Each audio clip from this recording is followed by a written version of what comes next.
বেলালের মতো আশিক যদি আমরা হইতাম, বেলালের মতো আশিক যদি আমরা হইতাম,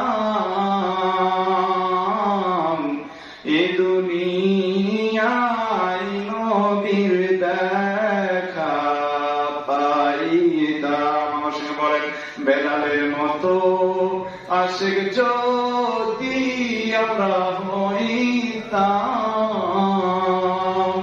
এ দুনিয়ায় নবীর দেখা পাইতাম। মালিক হয়েছিল যার বাড়িতে কাজ করতো উমাইয়া নাম, উমাইয়ার বাড়িতে কাজ করতো।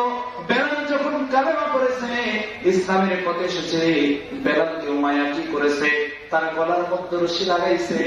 লাগাই ছোট বাচ্চাদেরকে আমরা যেমন করে গরুকে, ছাগলকে, উটকে, ভেড়াকে যেরকম করে গরুর দড়ি দিয়ে টেনে নিয়ে যায়, বেলাল রাদিয়াল্লাহু তাআলা আনহর গলার মধ্যে দড়ি লাগায়া বাচ্চাদেরকে, ছোট ছোট বাচ্চাদেরকে দিয়েছে।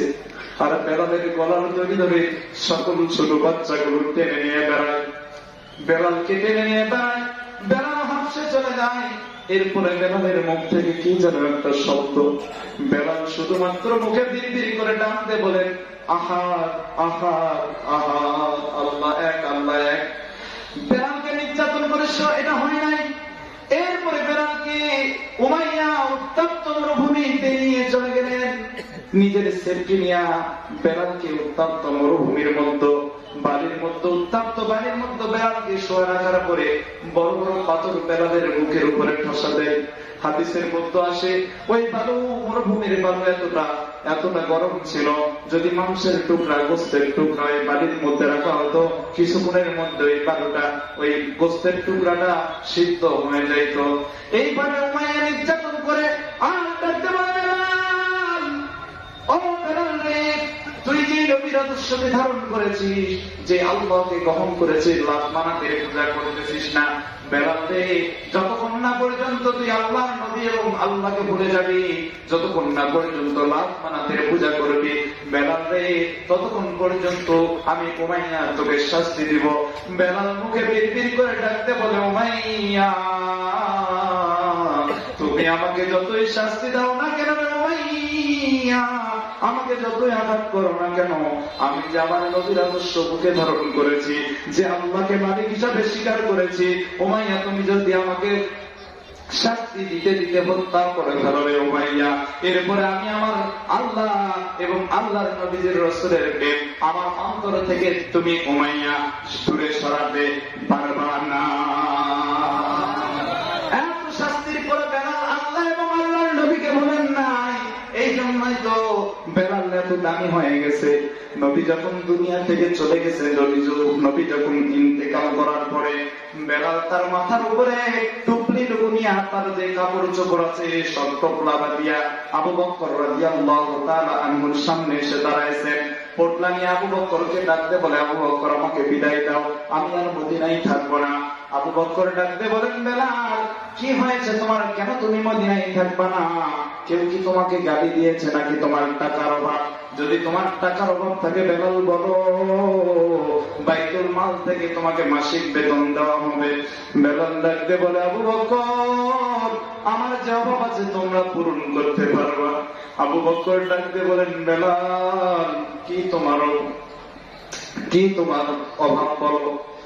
বেলাল ডাকতে বলেন, আবু বকর আমি যখন আযান দিতাম মসজিদে নববীতে 5 বার নবী আসতো, আমি বেলাল এখন আযান দিলে নবী আর মসজিদে নববীতে আসে না। বলো রে আবু বকর, আমি যখন আযান দিব নবী কি মসজিদে আসবে নাকি? আবু বকর ডাকতে কয়, বেলাল তুমি বুঝি নবীর একাই ভালোবাসা, আমরা বুঝি ভালোবাসি না।